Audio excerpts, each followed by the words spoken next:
Salut tout le monde, j'espère que vous allez bien, bienvenue dans cette nouvelle vidéo. Et aujourd'hui, vous l'aurez vu dans le titre, on va parler des femmes et de la survie. Si je viens sur ce sujet, c'est parce que on a tendance à croire que les femmes sont moins fortes, historiquement, ont moins fait de choses dans le domaine de la survie. Et parfois, quand on demande à une femme qu'est-ce que tu ferais si tu étais seule dans la nature, je dirais déjà j'aurais peur des bêtes, moi je serais incapable de vivre seule dans la forêt, c'est pas possible, jamais sans un homme avec moi.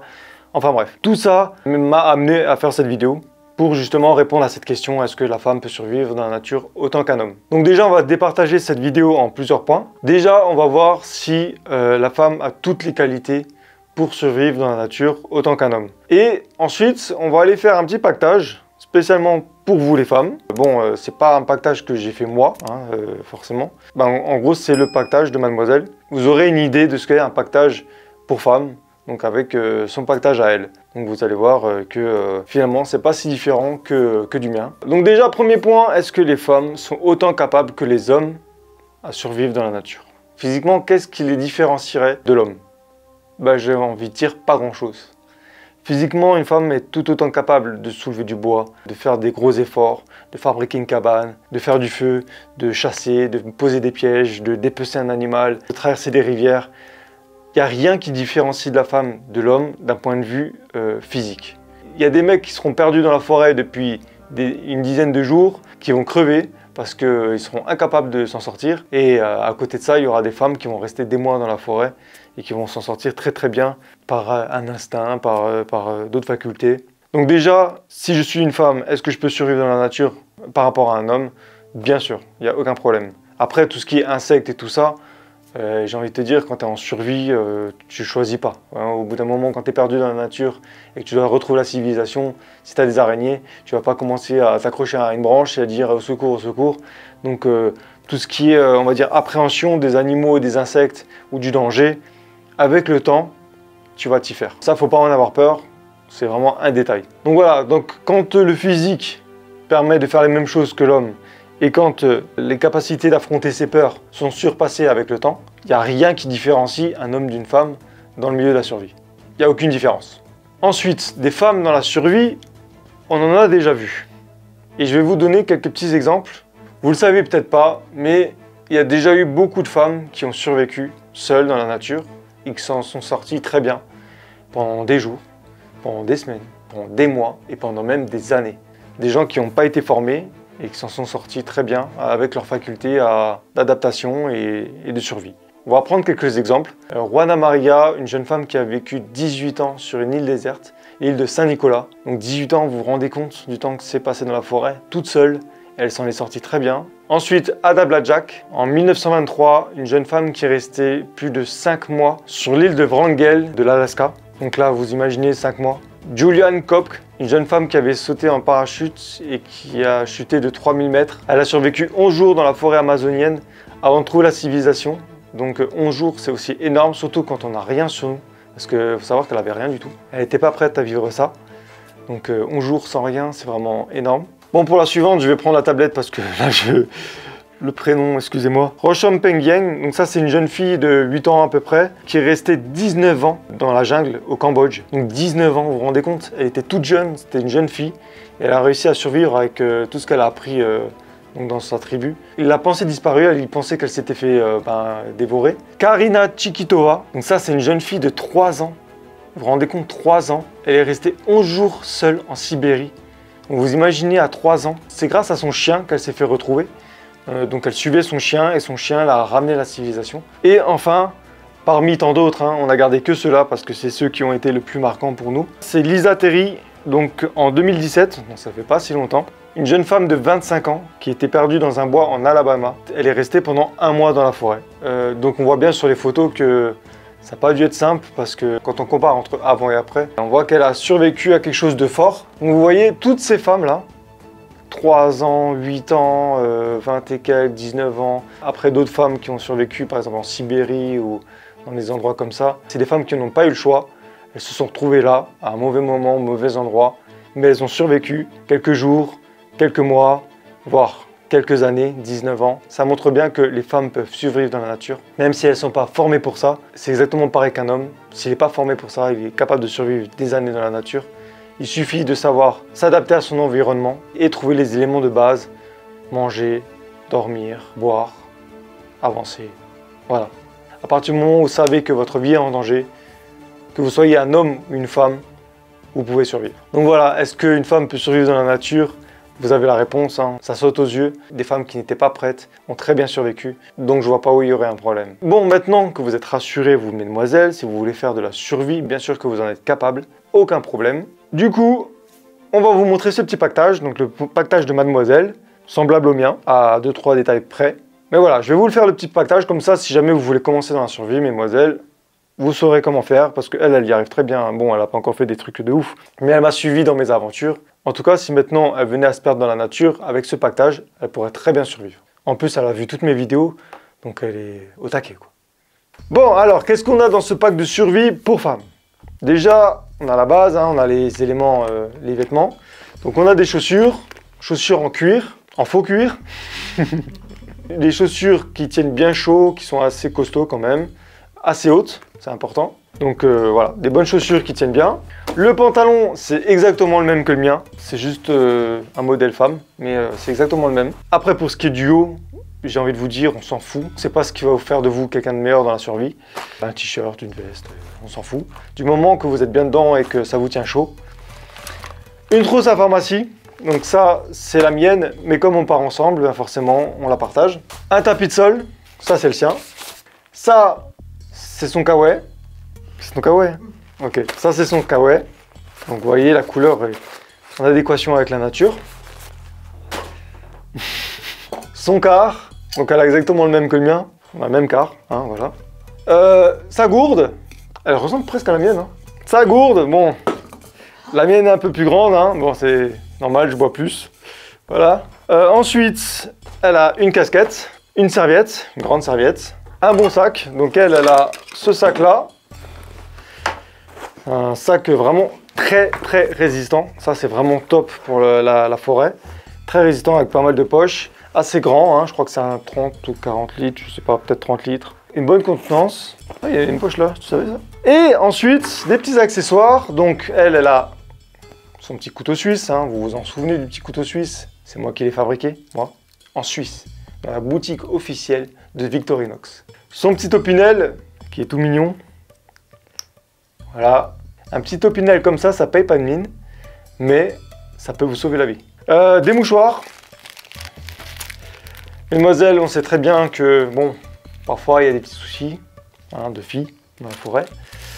Et il n'y a pas de pharmacie dans la forêt, malheureusement. Des mouchoirs, ça peut toujours être utile pour une femme. Après, on fait avec les moyens du bord. Hein. Des petites lunettes de soleil. Les yeux, c'est très important de les protéger.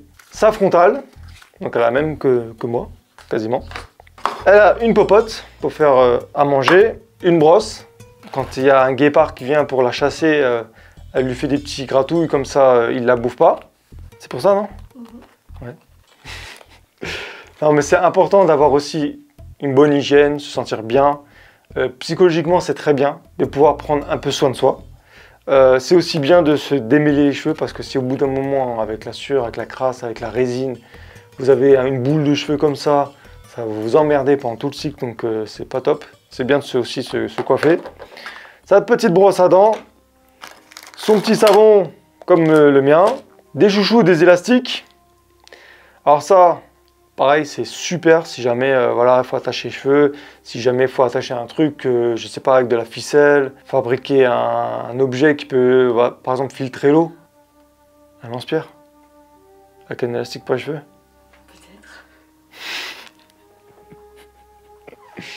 Éviter de fabriquer un lance-pierre avec un élastique pour les cheveux. Son dentifrice. Et un petit miroir. Hein, comme je vous l'avais dit, le miroir c'est vachement important, ne serait-ce que pour éclairer les avions qui passent. Ou bien pour voir si on n'a pas un truc dans l'œil, s'enlever quelque chose de l'œil, dans la bouche, entre les dents. C'est hyper important. Une boussole, parce qu'une femme, ça sait lire une boussole. De la ficelle, pour pouvoir fabriquer une cabane, une fire steel. Je lui ai demandé ce qui pour elle serait le plus pratique pour couper du gros bois. Je lui ai demandé entre la machette, la hache et la scie. Elle m'a répondu que pour elle c'était la scie le plus pratique, c'est ce qu'elle utilisait le mieux dans la forêt. plutôt qu'une hache. Elle n'a pas l'habitude de s'en servir. Pareil pour la machette, c'est un peu lourd, c'est un peu voilà, encombrant. Donc elle a dit que pour elle, le meilleur moyen de couper du gros bois, ce serait la scie. Donc je lui ai mis la scie dans le pactage. Donc tout ceci rentre évidemment dans le sac. La serviette, le kawaii rose bonbon, tapis de sol. T'as pas de sac de couchage, tiens. On va y rajouter un sac de couchage, évidemment. On n'a pas fait trop de bivouac ces derniers temps, donc on n'en avait pas besoin. La trousse à pharmacie avec tout ce qu'il faut dedans, pince à épiler, pince à tic, sérum phi, bandage, des esparadraps, du strap, toutes ces choses utiles pour tous. La gourde, la popote. Elle sait bien, elle a plein de petites poches pour mettre tout. Donc le miroir, la boussole, le dentifrice, la brosse à dents. Ici on va mettre la scie, la fire steel, la ficelle, la brosse. Le savon, il y a une petite poche à l'intérieur pour éviter qu'il prenne la flotte. La frontale, il la faut à proximité. Limite celle-là, tu peux la mettre comme ça. Regarde. Hop. Voilà. Une fois que tu auras serré, tu la cales un peu en dessous, comme ça elle ne bouge pas. À la limite, moi je te conseille de garder l'opinel sur toi si tu dois le dégainer. Et le couteau suisse, tu le mets dans une autre poche. Je te conseille aussi de rajouter un mousqueton pour fixer tes affaires à une branche. Voilà, comme ça si jamais vous voulez faire un bivouac, vous accrochez ça sur une ficelle, sur une branche, quoi que ce soit. Un petit pull en plus, si jamais il fait froid, on va le rajouter dedans. Un petit chèche. Là, on va prendre le mien, mais elle en a un, donc hop, petit chèche en plus. Et là, il y a de quoi survivre pendant des mois. Là, aucun problème. Elle peut partir à l'aventure. Donc voilà, un petit pactage, on va dire féminin. Voilà, donc la question ne se pose plus. Une femme a tout autant les possibilités, les capacités, les facultés de survie qu'un homme. Et vous pouvez très bien vous lancer dans la survie en étant une femme. D'ailleurs, on espère vous voir un peu plus nombreuses dans le domaine de la survie, avec vos pactages, vos expériences. J'aimerais bien aussi avoir un peu plus de retours féminins sur vos activités de survie, voir ce que vous en pensez, ce que vous avez vécu, quelles sont les choses qui vous effraient, quelles sont les choses qui vous freinent ou qui vous posent problème dans la nature. Est-ce que vous pensez, en tant que femme, être plus en difficulté? Est-ce que vous pensez que c'est plus compliqué pour vous de survivre? Voilà, j'aimerais bien avoir vos retours et savoir ce qu'il en est. En tout cas, pour moi, il n'y a aucune raison pour que vous soyez en difficulté par rapport à un homme. Je trouve que le sujet était vachement important parce qu'en ce moment on entend beaucoup parler de ça, on entend beaucoup de la différence des femmes et des hommes et de l'égalité justement entre les femmes et les hommes. Et je voulais aussi apporter ce point-là dans mon domaine, le domaine de la survie. D'ailleurs, à ce propos, si vous êtes une femme ou si vous êtes un homme et que vous voulez voir un petit peu les femmes dans le milieu de la survie, je vous invite à aller voir une série qui vient de sortir sur Disney+. Ça s'appelle Y, le dernier homme. Ça parle justement d'un monde post-apocalyptique où il n'y a que des femmes. Bon, il y a peut-être un homme. C'est important de le souligner. Mais en tout cas, c'est une série super intéressante qui est sortie sur Disney+. Donc je vous conseille vraiment d'aller la voir. Et d'ailleurs, à ce propos, on est parti avec des motivateurs faire un petit thriller par rapport à la série. Je vous laisse voir ça tout de suite après la vidéo. Sur ce, je vous dis à la prochaine pour une nouvelle vidéo. N'oubliez pas que dans la nature, le danger n'est jamais très loin. Allez, ciao, regardez la vidéo.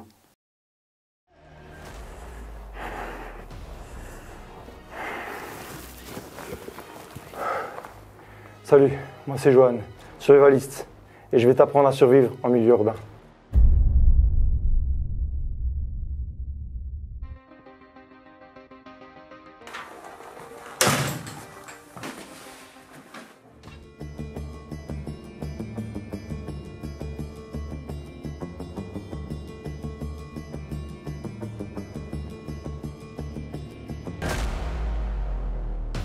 Quand on est un peu survivaliste, on a un sac qui est prêt au cas où si plus rien ne fonctionne et du coup on peut le prendre directement, il est prêt, on sort et on peut aller se planquer quelque part. On a le sac spécialement pour la nourriture. Ensuite on a notre sac évac, les radios, ça c'est le couteau de survie. On a la pince multifonction, ça c'est un indispensable. Une pelle pliable multifonction, la trousse à pharmacie, une petite fiole, c'est du pétrole, c'est pour allumer rapidement un feu. Donc là, dans la poche large, on a déjà ça. Si jamais vous cassez un bras, vous mettez votre bras dedans, vous fixez une sangle autour et votre bras ne bougera plus. Le quart pour faire à boire, chauffer de l'eau, du coton pour lancer un feu et un sac de couchage. Et voilà. Quelqu'un quelque part doit bien savoir comment ça a pu se produire et comment réparer les dégâts. T'es qui, toi? Yorick. Moi, si j'étais à la place de Yorick, je pense que je m'isolerais dans un coin, je ferais un abri et j'irais chercher du coup une de ces femmes qu'il y a dans la ville pour juste essayer de créer un contact. Je pense que je lui laisserai un message. Il y a des choses fondamentales. Donc pour moi, c'est déjà être silencieux, effacer ses traces, se déplacer aussi souvent. Déjà, la première chose que les gens vont faire quand il y aura un effondrement, s'il y a un effondrement, ils vont s'affluer dans les magasins. Et c'est là où, justement, il ne faut pas faire l'erreur de faire pareil qu'eux. Il ne faut pas prendre un véhicule parce que les gens vont être sur les routes. Il y aura des milliers de voitures sur les routes. Et après, il faut aller dans un lieu isolé, se protéger et attendre. C'est tout ce qu'il y a à faire. Attendre que toute cette vague de terreur, elle passe et ensuite commencer à faire l'entreprise de sa survie. Tu vas tout droit, tu montes sur le pont.